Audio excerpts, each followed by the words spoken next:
Olá, pessoal, tudo bem? Hoje eu vou me transportar aí no meu tempo de nostalgia, lá para o Rio Grande do Sul, para Santo Antônio da Patrulha, onde meus pais moram, porque realmente já depois de um mês e meio a saudade tá batendo aí. Um mês e meio de quarentena, mas eu estou aqui desde janeiro sem voltar para o Sul. Então, nostalgicamente, eu mostro um pouquinho dos Pampas gaúchos. E para a gente começar a iniciar nossa aula, eu quero trazer para vocês um pensamento da irmã Dulce, que na verdade agora é santa, né? Santa Dulce dos Pobres. Sempre que puder, fale de amor e com amor para alguém. Faz bem aos ouvidos de quem ouve e à alma de quem fala. Além de fazer bem para os nossos ouvidos, fazer bem para a nossa alma, falar de amor e viver com amor faz toda a diferença, principalmente na nossa profissão. Nós temos aí muitos desafios nesse momento de crise de saúde pública impulsionado pelo Covid-19, precisamos ainda mais de amor para superar aí todos os desafios que temos pela frente e conseguir fazer o nosso trabalho da melhor maneira possível, mesmo sabendo que o que é possível não é o melhor que a gente pode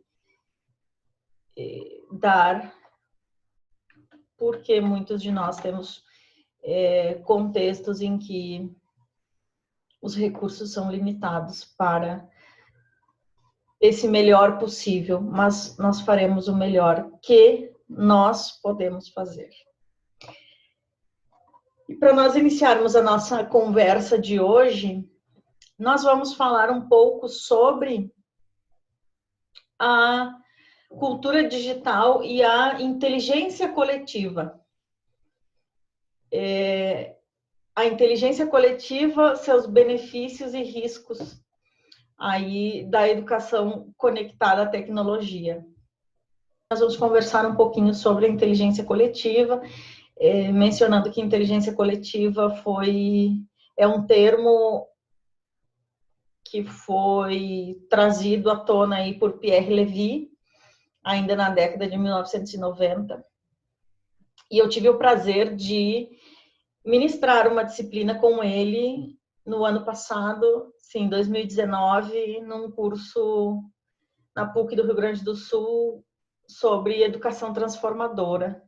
Então, nós dividimos aí uma disciplina e foi um prazer realmente poder estar com Pierre Levy, pois eu estudo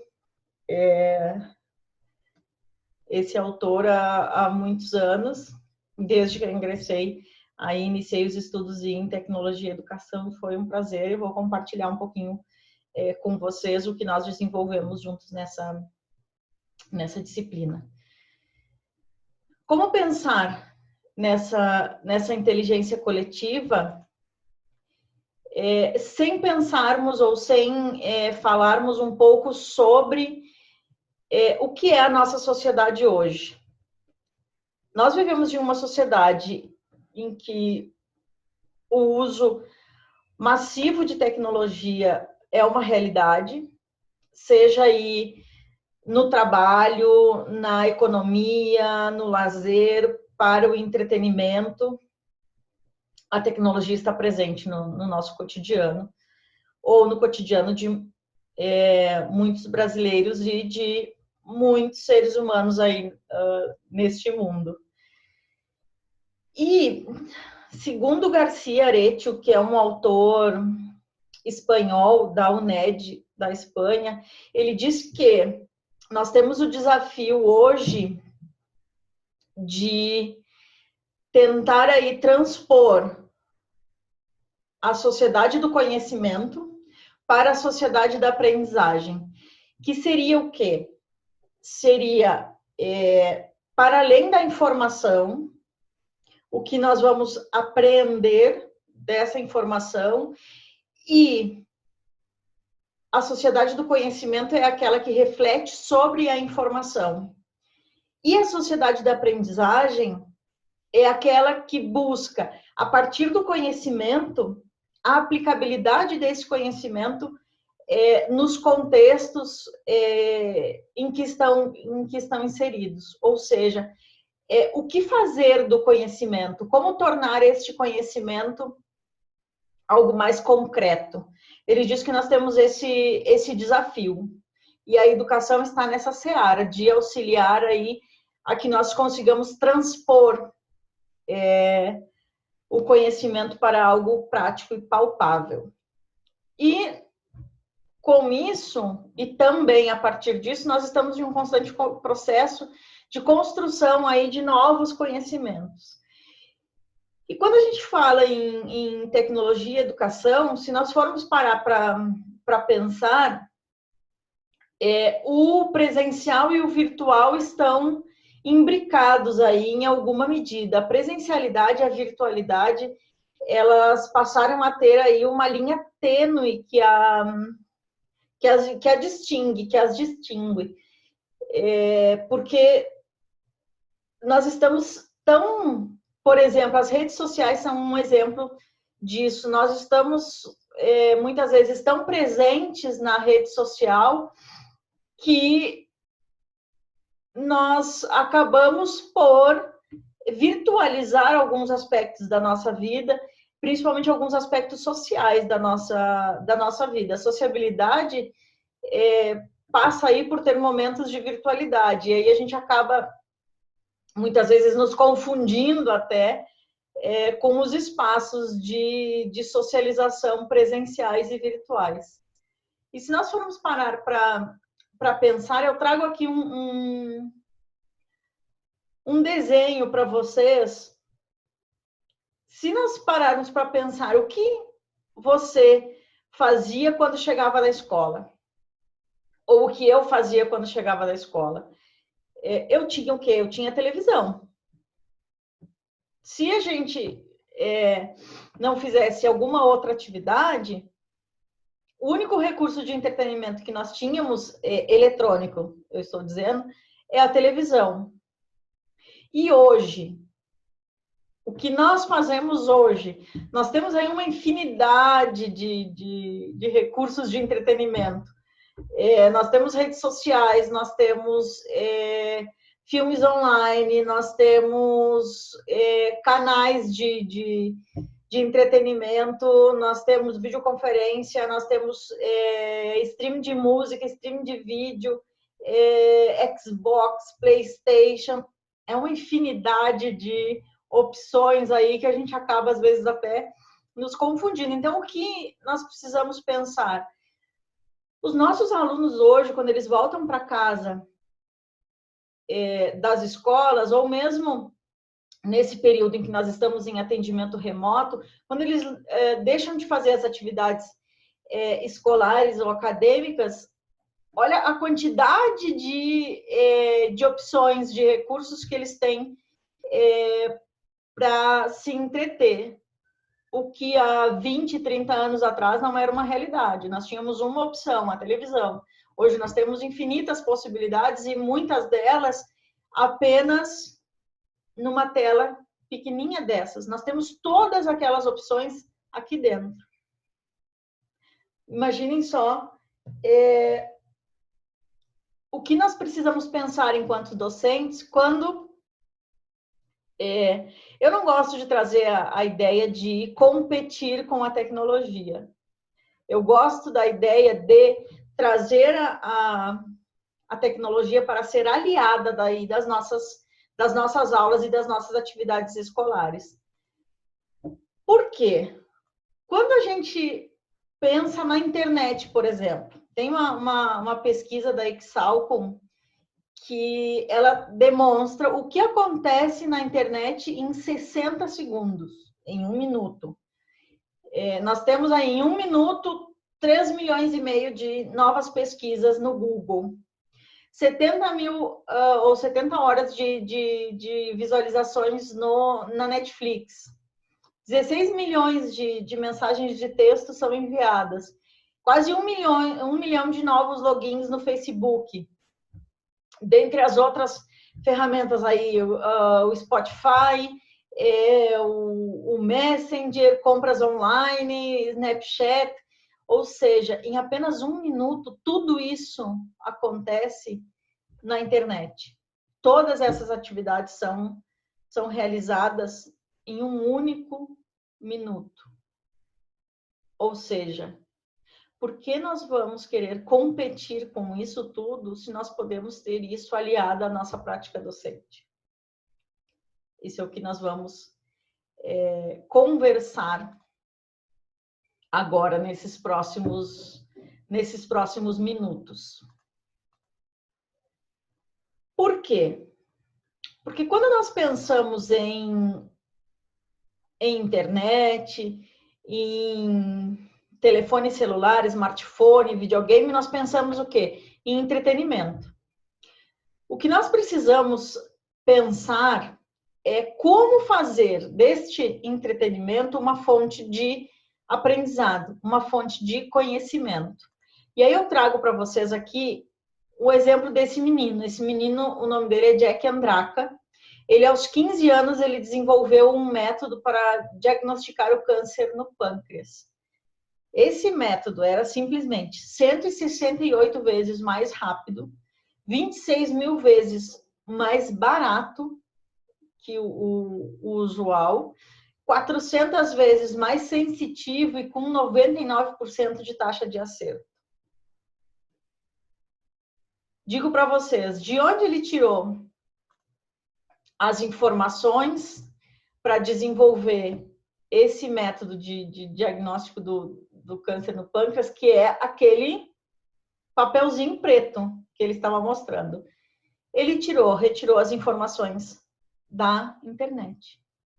Informações da Wikipedia e enciclopédias eletrônicas. E de onde ele tirou a motivação? De onde ele tirou a ideia? Ele tinha um tio muito próximo que, quando foi diagnosticado o câncer no pâncreas, eu não sei se vocês sabem, mas o câncer no pâncreas é um dos mais agressivos, porque quando se faz o diagnóstico, o percentual de recuperação é muito baixo, porque o diagnóstico ele só é preciso quando o câncer já está muito avançado. Ou seja, esse tio próximo dele, quando foi diagnosticado, já não tinha mais o que fazer, ele acabou vindo a falecer. E o que esse menino pensou? Bom, eu não quero que outras pessoas passem pelo que eu passei. O que eu posso fazer para mudar essa realidade? O que ele fez? Ele buscou informação na internet, na Wikipedia.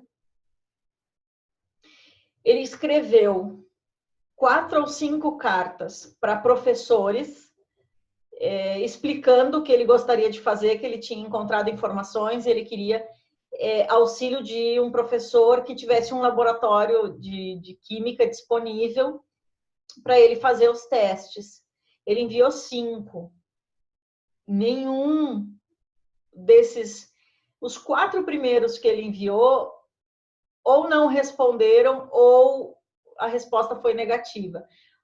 A 5ª pessoa que ele fez contato disse, bom, vamos lá, vamos ver o que você tem para me dizer. Eles marcaram um encontro e ele começou a fazer os testes no laboratório desse professor. Então, no turno inverso da escola, ele fazia esses testes nesse laboratório, com as informações que ele tinha encontrado na internet, com a orientação desse professor, porque uma coisa é a informação, outra coisa é a expertise de alguém da área, ou seja, alguém da área da química ou da biologia.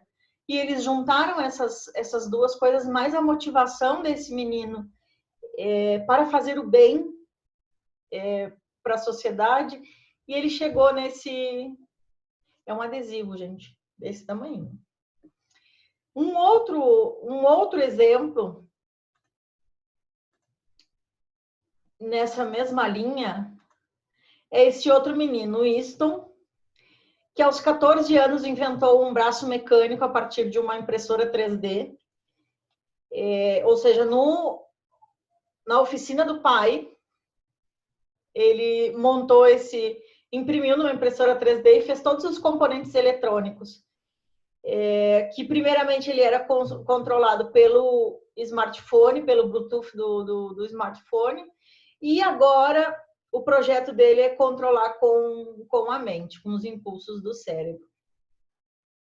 De novo, as informações ele retirou da internet, e a motivação dele foi que na cidade dele tinham muitos ex-combatentes de guerra, e muitos desses ex-combatentes vinham com membros amputados e sofriam daquele mal do membro fantasma, e não conseguiam mais se reinserir aí no contexto social. Ele, olhando para essa situação, ele se estimulou aí a tentar ajudar esses ex-combatentes, ou tentar de alguma maneira diminuir aí a dor desses ex-combatentes. Um outro exemplo é essa menina, a Anne, que aos 15 anos ela inventou uma lanterna que acende com as mãos, ou seja, a lanterna ela é alimentada com a energia do corpo. Ela tinha, quando ela era pequena, ela tinha muito medo do escuro. Só que acontecia de, às vezes, a lanterna apagar no meio da noite, acabar a pilha. Então, ela usou desse estímulo, dessa motivação aí, para criar essa lanterna e ajudar aí outras crianças que têm essa mesma dificuldade ou têm esse mesmo medo. Novamente, partiu de uma motivação pessoal, com as informações coletadas na internet, ela conseguiu transformar essas informações em conhecimento e está partindo aí para a sociedade da aprendizagem, ou seja, a aplicabilidade desse conhecimento em algo prático e real. Esses meninos são aqui do Brasil. Eles criaram um aparelho para detectar o estacionamento irregular. Sabe aquele pessoal que estaciona na vaga para idoso ou para deficiente físico? Então, eles criaram um aparelho que dedura quem usa a vaga para pessoa com deficiência sem a necessidade. Então, ele identifica e controla o acesso a essas vagas de estacionamento para pessoas com deficiência, e é um dispositivo que é ligado no sistema de segurança do estacionamento, e aí dispara um tipo de alarme para que a pessoa se dê conta de que ela está estacionando num local irregularmente.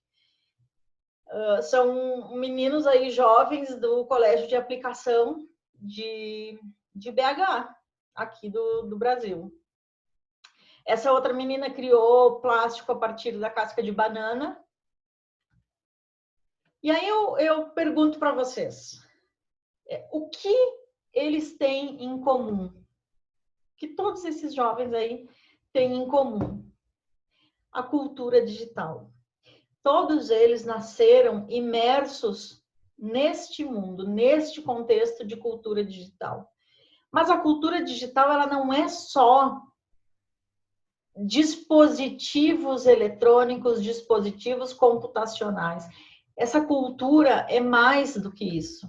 Ela é uma cultura do criar, do construir, do experimentar, do ser inventivo, do comunicar, do cooperar, do aprender e do ajudar. Ou seja, nós temos aí jovens que pensam não só em si, não só no seu benefício próprio, mas como eles podem ajudar outras pessoas, como eles podem ajudar num contexto maior, como eles podem ajudar agregando valor à sociedade. E talvez aí esteja o maior desafio de nós docentes, que é percebermos que os jovens, eles têm a necessidade de compreender a aplicabilidade das informações, a aplicabilidade do conhecimento e para que vai servir este conhecimento. Para que me serve aprender matemática? Para que me serve aprender regra de três? Para que me serve aprender os elementos químicos? É essa aproximação do contexto, é essa aproximação da realidade que nós precisamos fazer. Por quê? Nós, professores, nós temos a formação, nós temos o conhecimento, nós temos a informação. O que esses jovens têm? Esses jovens têm informação, eles têm a dinamicidade que os recursos tecnológicos lhe deram, porque eles nasceram já lidando com essas questões, mas a diferença é que nós, professores, temos a maturidade para auxiliar esses estudantes a refletirem sobre as informações. E é isso que nós precisamos entender como docentes. É esse o nosso papel. Já não é mais o de passar informação, transmitir informação, porque essa informação já está dada. A informação está aí distribuída nos meios. E antes já estava também. Nos livros didáticos a informação já estava. Nas enciclopédias a informação já estava.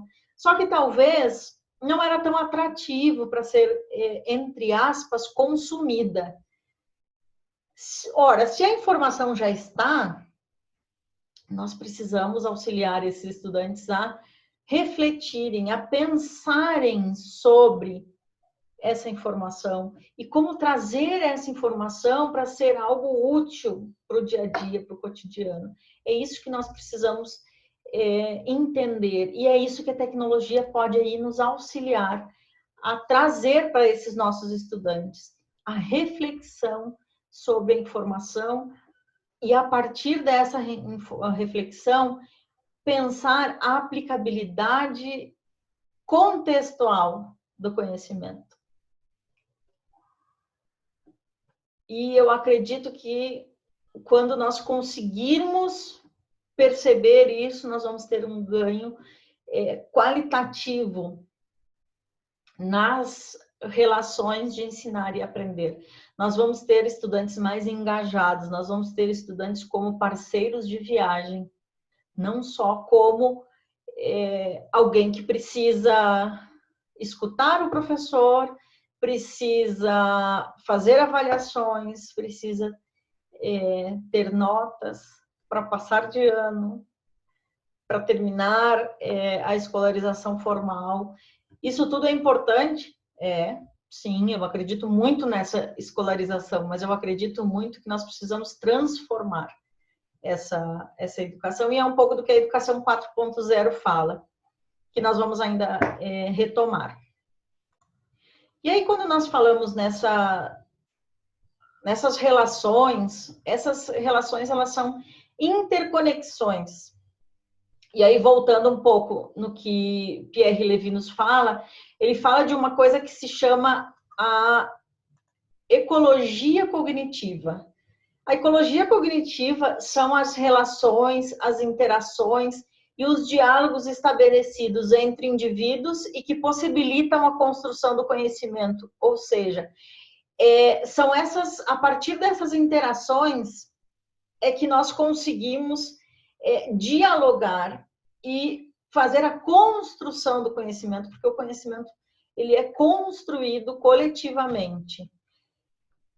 Ainda pensando na ecologia cognitiva, ela é o pensamento, ou ela diz que o pensamento se dá em uma rede que interconecta neurônios, módulos cognitivos humanos, instituições de ensino, línguas, sistemas de escrita, computadores, e estes transformam e traduzem as representações. O que isso quer dizer? Quer dizer que, a partir da internet, o conhecimento ele está interconectado, ou seja, essa construção do conhecimento pode se dar por pessoas que estão distantes territorialmente. Por exemplo, nós. Eu estou aqui em Brasília, vocês estão hoje no Mato Grosso. Mas nós estamos construindo conhecimento. E aí aqui nós podemos fazer uma intersecção dessa questão da aprendizagem em rede com o trabalho cooperativo de Jean Piaget. Piaget, assim como Vygotsky, o Piaget traz que o produto essencial da cooperação são as ligações, ou seja, são os nós. E a cooperação, ela é vista como solidariedade. Ela é uma troca entre iguais. Ou seja, quando nós pensamos no trabalho cooperativo em sala de aula, nós não podemos estabelecer que o professor é aquele que sabe mais e o aluno é aquele que sabe menos. Nós precisamos estabelecer um processo de solidariedade e nos tratarmos como pares. Pares no sentido de humanos. Somos todos seres humanos e, por essência, nós buscamos essa coletividade, nós buscamos esse aprender com o outro.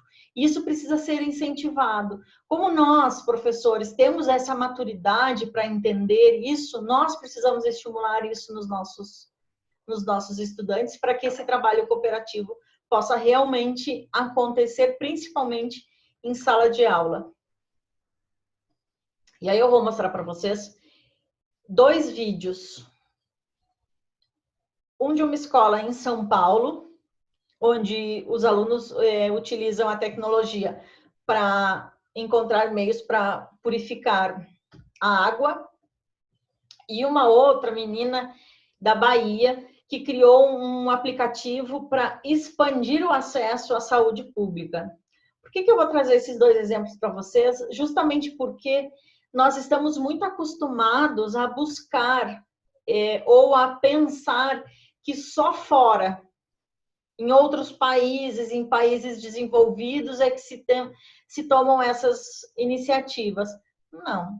Nós aqui no Brasil também temos iniciativas nessa direção. Se esses meninos hoje se conectam com o mundo por meio de tecnologia, por que a escola vai ficar fora disso? E a tecnologia ajuda a gente a tirar a sala de aula da escola. O projeto Observando os Rios surgiu em São Paulo por conta da poluição dos rios, que é absurda. Aí a gente pensou, como é que a gente pode limpar essa água e, sei lá, talvez transformar ela em potável e começar a usar na escola. Esse processo inicia-se com as visitas até ao córrego Congonhas, que é um córrego muito próximo da escola. Tem a análise física, que é para poder analisar cheiro, odor. E tem a parte química, que quando a gente coleta água, analisa para a gente ter registrado.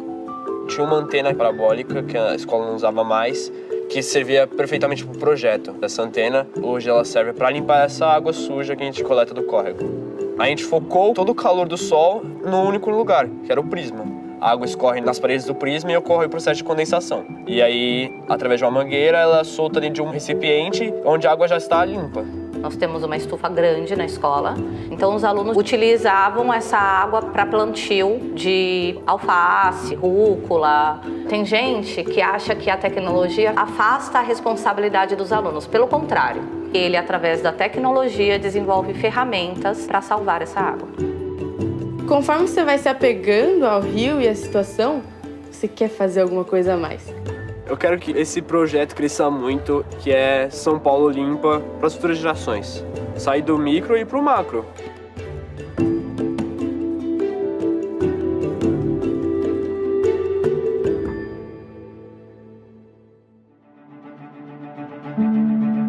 Eu sou Carla Almeida, sou educadora da Secretaria de Educação do Estado da Bahia.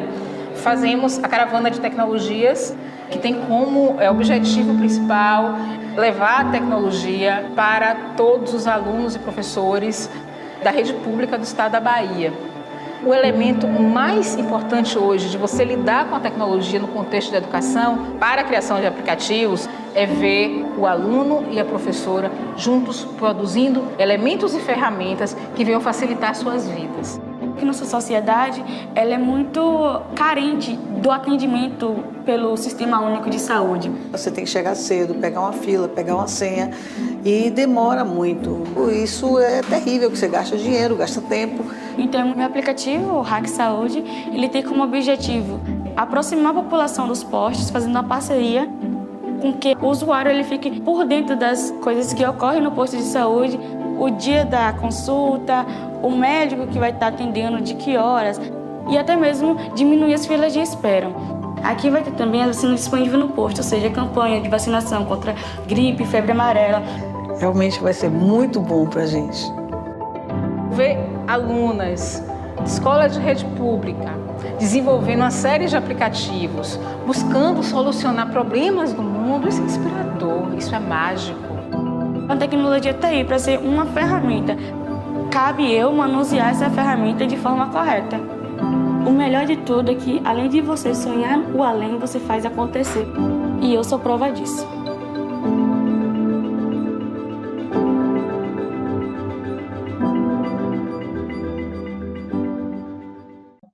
E tem um menino que eu conheci na Colômbia, que eu vou deixar a foto para vocês.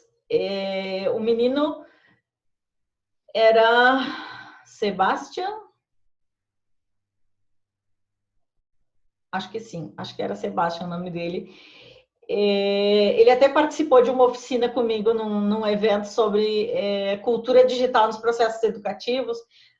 O que aconteceu com ele? Ele ganhou uma planta, uma flor, uma planta da avó.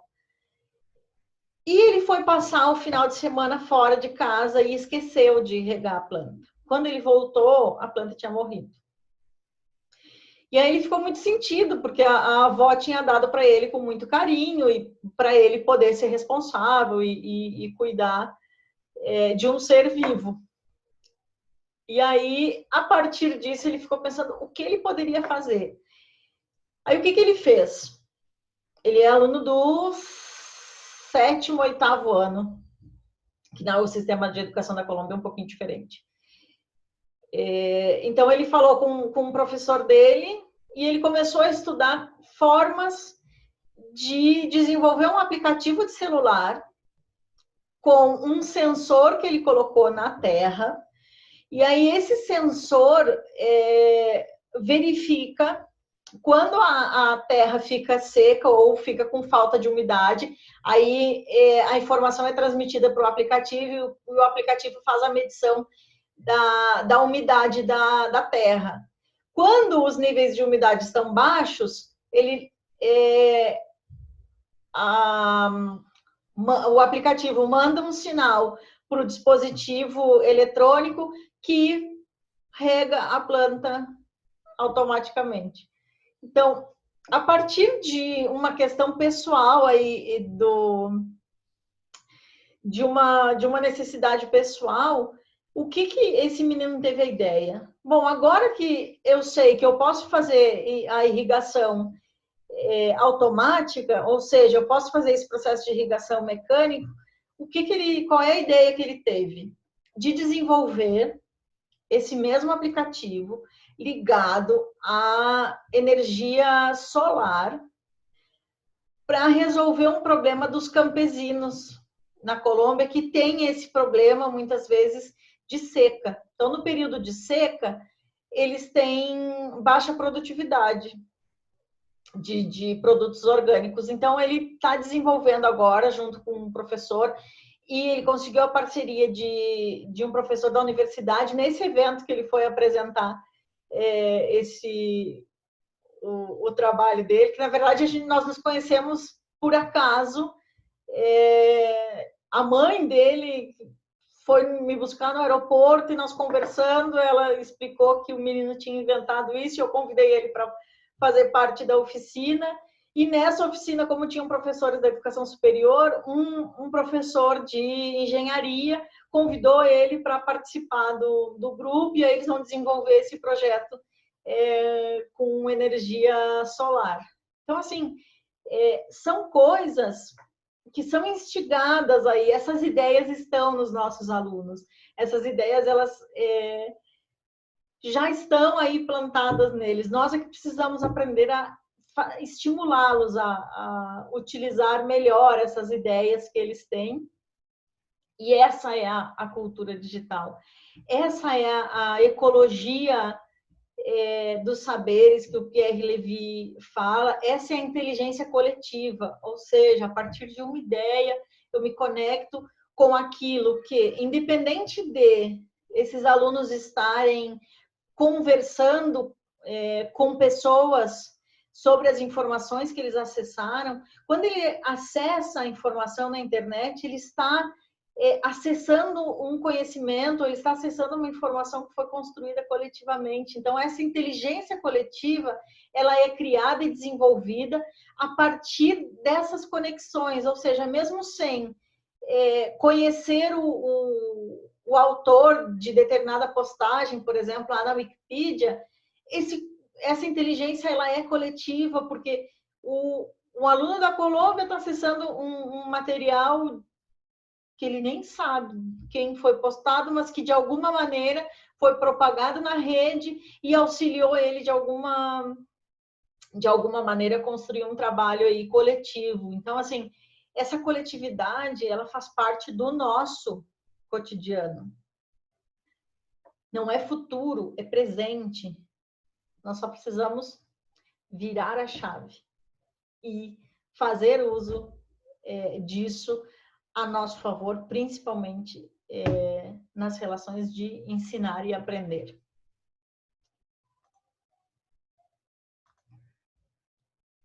Por quê? A tecnologia, ela precisa ser pensada, gente, como nossa aliada, como eu já disse antes. E como nós podemos, além desses exemplos de iniciativas dos próprios jovens, como nós podemos utilizar essa tecnologia ou as tecnologias digitais na educação? Nós precisamos pensar na tecnologia digital como um instrumento facilitador da aprendizagem, um apoio aos professores no desenvolvimento das ações pedagógicas.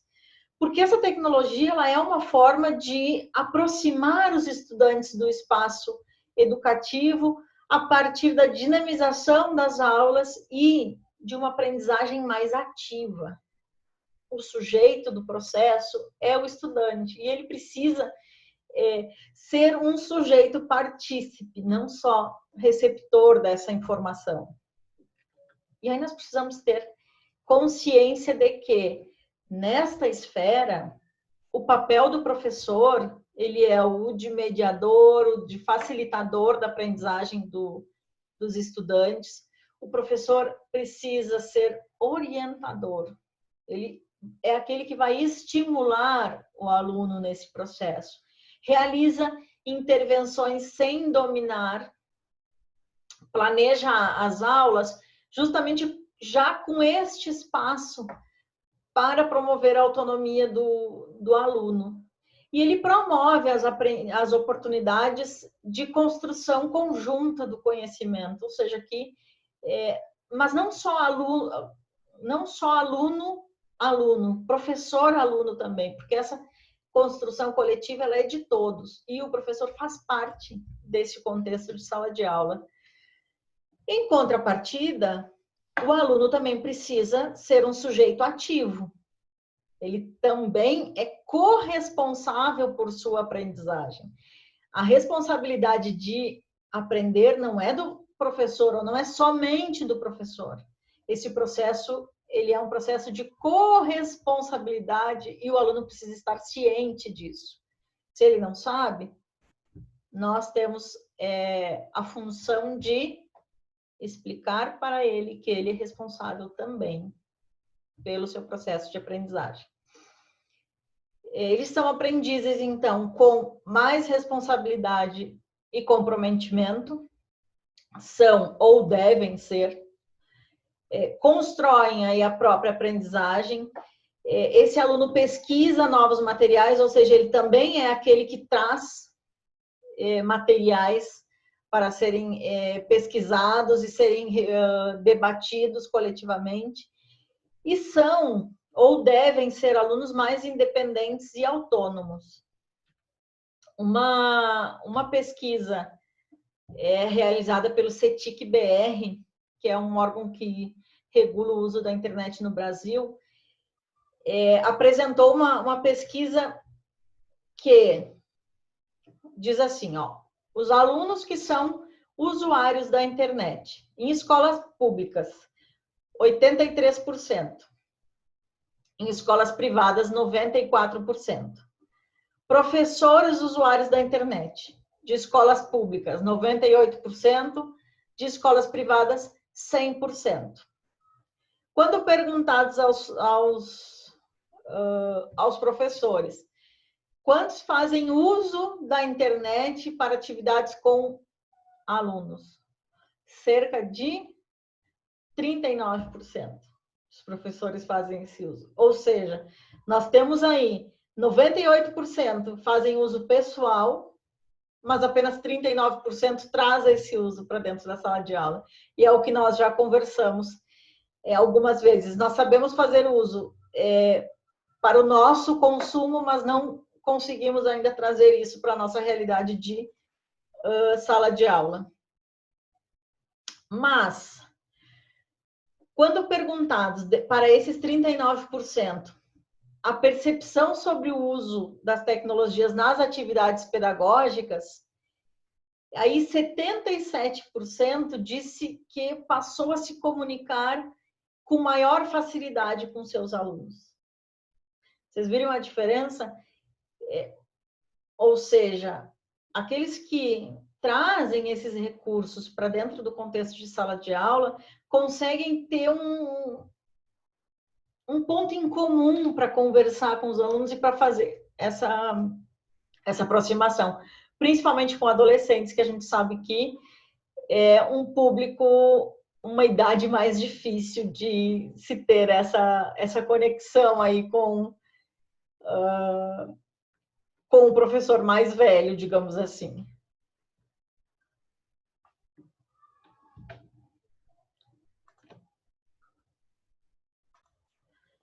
Talvez fique mais fácil essa nova relação entre professores e estudantes quando nós nos dermos conta, parafraseando Pierre Levy, de que as verdadeiras relações, elas não são criadas entre a tecnologia e a cultura, mas sim entre um grande número de atores humanos que inventam, produzem, utilizam e interpretam diferentes formas de técnicas e de tecnologias, ou interpretam e fazem uso de diferentes maneiras essa tecnologia que está disponível.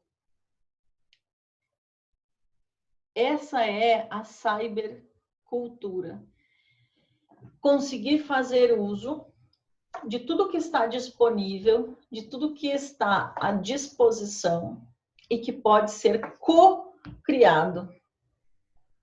Por exemplo, um post no Twitter ou um post no Facebook, se ele é aberto e público, um único post, dependendo do assunto, ele gera milhões de reposts, ou retweets, ou compartilhamentos no Facebook. Então, existe aí um ensejo de compartilhar, mas nós precisamos fazer uso consciente disso.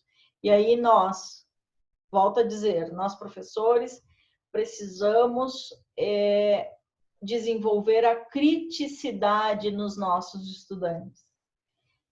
Criticidade para poder aprender e desenvolver conhecimento coletivamente, para que esse desenvolvimento coletivo do conhecimento possa gerar frutos para a sociedade da aprendizagem, tal como preconiza Garcia Aretio, que diz que a sociedade da aprendizagem é aquela que faz bom uso do conhecimento e aplique esse conhecimento no cotidiano, no dia a dia. Numa próxima videoaula eu vou trazer para vocês alguns exemplos de uso de tecnologias digitais na prática educativa. Ok? Um abraço, sigam cuidando-se e nós seguimos conversando. Tchau, tchau.